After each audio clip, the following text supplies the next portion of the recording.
Hello everyone, welcome to Honnaris Arts and Lifestyle channel.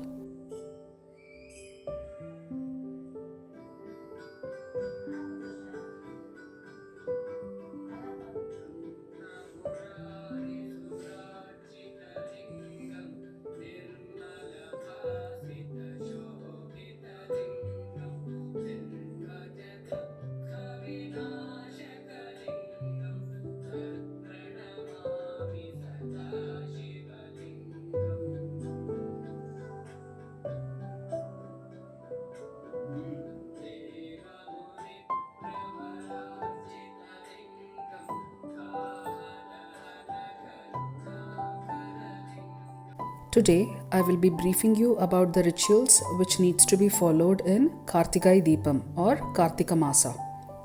So before I start this video, there is something that I want to tell you all. India is a country where there are lots of diversities within itself, be it in terms of caste, religion, language, traditions and so on, isn't it? The rituals which is being followed in one family may not be the same in other family.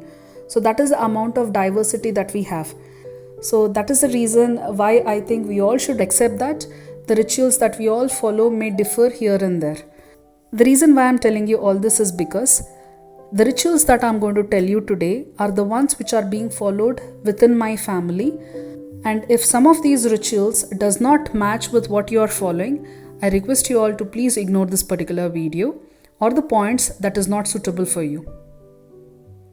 The rituals that I'm going to tell you now are those which are being followed in my family, and I have actually verified this with my elders as well as a couple of priests who actually worship in the temple. So one of the priests who has helped me in verifying the authenticity of these rituals is Shri Veda Brahma Rajendra Prasad, and he is actually a priest in Siddharameshwara temple, which is there in Magadi Taluk, Ramanagara district. Okay. The god which is there in this particular temple is Siddharameshwara, which is nothing but an avatar of God Shiva. Kartikai Deepam is a very popular festival which is being celebrated in Tiruvannamalai in Tamil Nadu. It is also celebrated extensively in Karnataka, and this is mainly a festival of God Shiva. This consists of 4 to 5 Mondays each year, and in this year, that is 2020, this ends on 16th of December. In Karnataka, we also call this particular period as Kartika Masa, and the Mondays are called as Kartika Somavaram.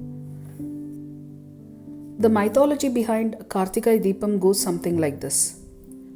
Lord Brahma and Vishnu were discussing as to who is the most supreme among them.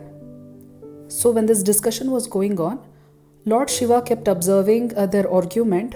He appeared in the form of an infinite fire and asked them both to find the top and bottom of the fire. Brahma took the form of swan and flew towards the top, whereas Vishnu burrowed towards the bottom of the fire in the form of a boar. However, both of them failed in their efforts and understood that supremacy of Lord Shiva is above all, because neither of them could actually find the start or the end of the fire. It is believed that Lord Shiva later appeared as a massive fire hill called as Arunachala. To celebrate this mythological event, a holy fire is lit in a huge lamp every year on Kartikai Deepam. So having said that, the main thing about Kartikai Deepam is lighting lamps. My mother used to make me light a very big clay lamp in the temples. So for lighting that, we used to actually take a banana leaf and we used to put some rice on top of it. And then we used to place the clay diya on top of that and then pour the oil or ghee. Okay, ghee is considered very, very auspicious, and then light the lamp. Okay, obviously we have to do puja to the lamp by putting the kumkum, turmeric, flowers and all that. So along with that, what people also do is they do arati to Lord Shiva by placing these lamps on a plate filled with rice. So this kind of an arati is considered very, very auspicious during Kartikai Deepam. And not just that, there is another special type of arati that we can actually do for Lord Shiva and which is very priya to Lord Shiva. That is called as Jaggery Arati or Bellada Arati in Kannada. So what we need to do for this is, we have to take the jaggery which is in the form of a cube, okay? And these jaggeries will usually have a hole at the top. In case if you are not able to get this kind of a cube jaggery, that is still fine. You can actually take the jaggery which is in the form of a ball, okay? And just drill a small hole in between. And then you can put a wick which is dipped in ghee, put little bit of ghee and you can light it.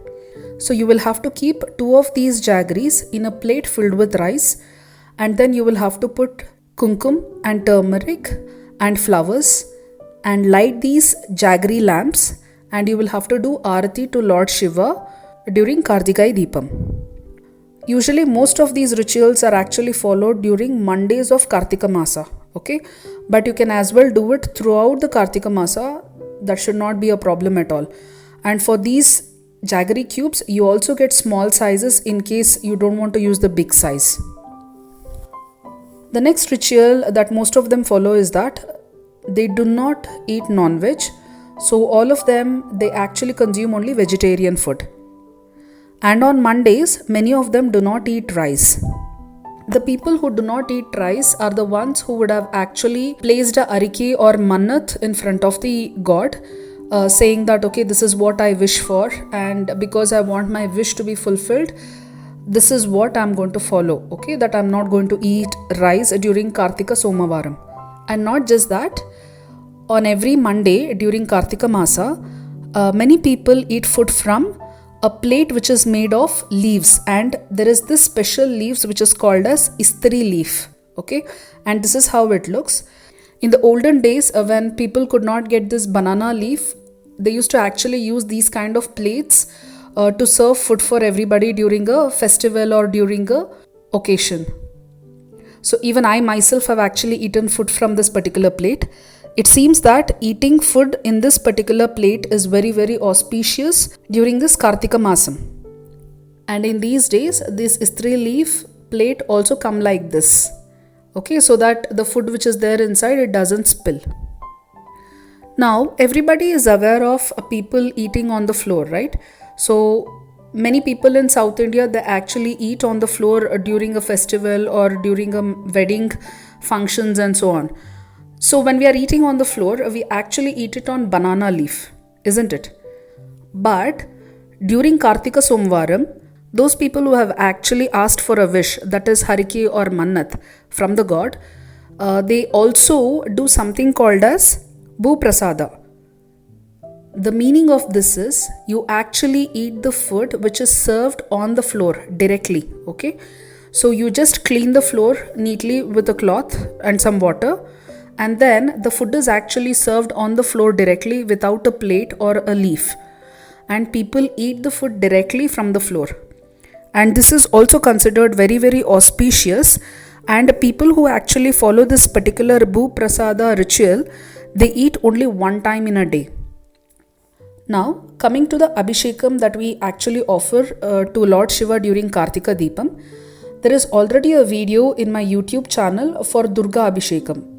So it is exactly the same Abhishekam that can be followed for Lord Shiva also, except for that you can remove kumkum out of it.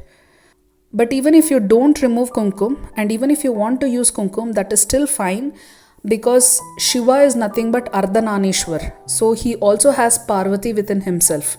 Okay, so even if we use kumkum for Lord Shiva Abhishekam, it will not be a problem. So after the Abhishekam, we will have to do the Alankaram.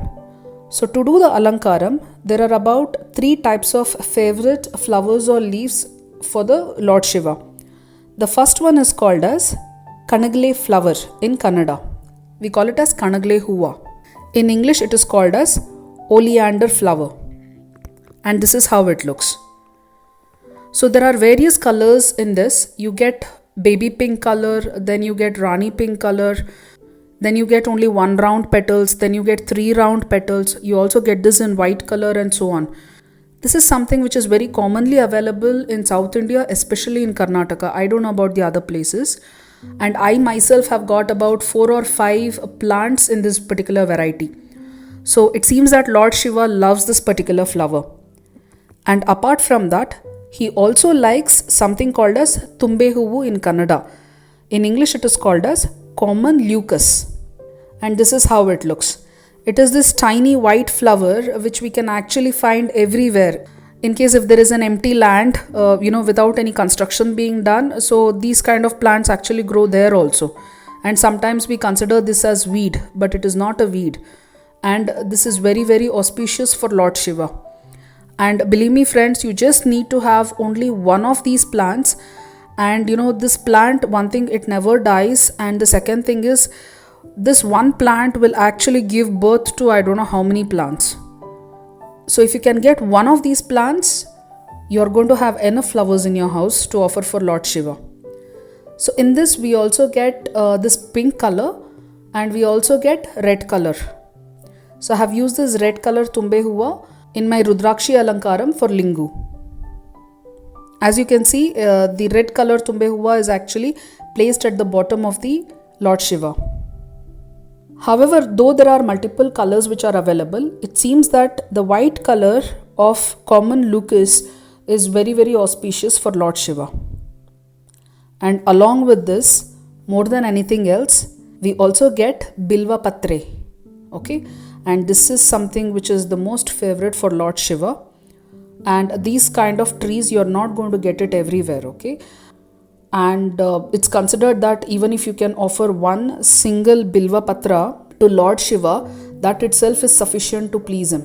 So one of this Bilva Patra stem is going to have 3 leaves in it. That is the speciality about this. So when it comes to Alankaram for Lord Shiva, I will be releasing a few videos in the coming week, which you can actually implement in your house and easily do the Alankaram for Lord Shiva. So after you finish this Rudrabhisheka and Alankara, the next one that you will have to do is the Arati. So for that Arati, you can actually use that the clay lamps. In case if you are not able to find a very big size of a clay lamp, even the normal clay lamps that you have actually used for Diwali, even that should do. And please follow the same ritual that I told you, that you will have to place it in a plate filled with rice, worship the lamp first, then light it, and then you will have to do the Arati of Lord Shiva. And also, if possible, you can also do this Jaggery Arati, which is considered very, very auspicious. The next one is the Naivedyam. For the Naivedyam, it seems that Lord Shiva loves any kheer which is made of jaggery, especially the kheer which is made by using rava and jaggery. And now, when you are performing all of these rituals, what you can also do is, you can do bhajana, or you can play these kind of chants on your mobile when you are performing the rituals. The first one is Linga Shtottara, second one is Bilva Shtottara, and the third one is Pushpa Shtottara. Pushpa Shtottara, you will have to chant this when you are doing the Alankaram of Lord Shiva with flowers. Okay. And Bilva Shtottara, you will have to play this particular song when you are offering Bilva Patra. And you can play Linga Shtottara song when you are doing Rudrabhisheka. To get these best songs from the YouTube, you can actually search for SP Balasubramaniam songs. Okay. So SPB has sung it wonderfully, and these are very old songs. I think these were released when I was just a child, and every day since I was a child I used to wake up to these songs. Early in the morning at about 5 o'clock, 5:30, my mom used to wake up and she used to play these songs on the tape recorder. And I used to listen to these songs and then I used to wake up. So even today, whenever I listen to these songs, my childhood just comes like a flash in front of me. And it's too good. Okay, so I request you all to please listen to the SPB versions of these songs. Along with this, you can also chant the Maha Mrityunjaya mantra. Om Trayambakam Yajamahe Sugandhim Pushtivardhanam Urvarukamiva Bandhanat Mrityor Mukshiya Mamritat. Now, coming to the issues or the challenges which are being faced by the people who are staying outside India. The reason why I keep addressing this particular fact is because I have stayed outside India for about 4 years, and I know the pain in case you want to worship outside India. Like, you're not going to get most of the things, you don't get flowers over there, you don't get many of the puja items. It again depends on which area you are. In US there are many Indian shops, and in UK, in London there are many shops, but there are places where you're not going to find even a single Indian shop, and you're not going to get anything over there. So when I was there in UK, there were a couple of Shivratris that I celebrated there. I could not even go to a temple because there was no Shiva temple at the place or the city where I stayed. And also what happens in the foreign countries is that the floor which is there, it is either made of wood, or most of the time the floor will have the carpet stick to it, okay, with the glue. So you cannot actually remove the carpet. And how do we clean the carpet? We obviously cannot wash it because it's going to take forever to dry. So the maximum thing that you can do is you can actually vacuum it. And no matter how you are going to clean that particular carpet, it will never be as clean as wiping the floor, like what we do in India, okay? And actually when you have to worship Lord Shiva, especially in my family, we have to sit on the floor and we have to do Linga Puja. And we actually do this Linga Puja using the Atma Lingu, which is tied to us when we are born. And one of the major rules for doing this Linga Puja is that the surroundings has to be absolutely clean. There is a lot of importance given to the cleanliness for Linga Puja. And it used to so happen that wherever I stayed, we used to stay in a small room at times, and I did not have a proper place to actually place, the lingu or to perform the puja. So the maximum to maximum what I could do during Shivratri was just to fast. So I used to fast without even drinking water for more than 24 hours or so. And I used to only listen to all of these mantras that I had just told you. That is Linga Shtotra, Bilva Shtotra, Pushpa Shtotra, and so on. That was my way of worshipping Lord Shiva when I was there in UK. Okay, so that is the reason why I keep telling, okay, people who are abroad, you can actually celebrate like this, you can actually worship like this, and so on. So now, coming to those people who are staying abroad, there is something that you can actually do to overcome this shortage. So what you can do is, you can get the silver Bilva Patra from any of the jewelry shop when you come to India, or you can ask one of your relatives to purchase it over here and to send it over to you there. And you can also buy tiny gold flowers. Why I'm telling you this is because there is something called as Kanakabhisheka or Swarnabhisheka. I'm pretty sure most of you would have heard about Kanakabhisheka. And what this means is doing Abhisheka in gold. And obviously we will not be having so much of gold that we can actually do the entire Abhisheka in gold. So for that, what they do is, they take a plate which is made of mesh like this, and they put a gold in it, and they place this particular mesh plate on top of the head of a god or a goddess, and they will be pouring water on top of this gold, and this water that touches gold will be falling on the head of the god or goddess. Okay, this is what is called as Kanakabhisheka or Swarnabhisheka. And it seems that this is considered the most auspicious kind of Abhisheka that we can perform to a god or a goddess. And along with that, there is something called as Rajathabhisheka, which is nothing but doing Abhisheka in silver. And the process will be the same. And also I had got a query from one of the subscribers wherein she was asking, can silver flowers be actually used for Abhishekam for god or a goddess? And she wanted to reuse these silver flowers to perform Abhisheka for other god or goddess. And I got this checked with the elders and the priests of the temple. It seems that this can very much be done, and there is nothing wrong in doing this. So instead of doing water Abhishekam, in case you don't have time and all that, so you can even offer silver or gold flowers onto the god, and the same thing you can actually use it to offer to other gods also. And for those who are staying outside India, if you are not able to find Bilva Patra or any of the flowers, and you don't even have the silver flower or the gold flower or anything like that, so what you can also do is you can offer a leaf from any of the plants, okay? So even that is fine for Lord Shiva, because Lord Shiva is considered as the kindest god in Hindu mythology. So even by chanting Om Namah Shivaya only once, you can actually please Lord Shiva. Along with this, what also happens in the temple during the last day of Kartika Masa, which is Amavase, is that they actually light Lakshadipa, and we call it as Lakshadipotsava. So some of the temples do it on the last day, that is during Amavase, but some of the temples do it on every Mondays. So in the evening, there are a lot of people who go to the temple and they are going to light the diyas over there. There are some stands like this which are installed in the temples where people can actually go and light the diyas to make it a Lakshadipotsava. So these are the rituals that we follow during Kartika Deepam. I hope I have covered most of the aspects. And in case I have not covered it, then please do leave a comment on this video so that other people can benefit from it and even they can worship Lord Shiva in a better fashion. So if you have liked this video, then please click on the like button and subscribe to my channel. Thank you.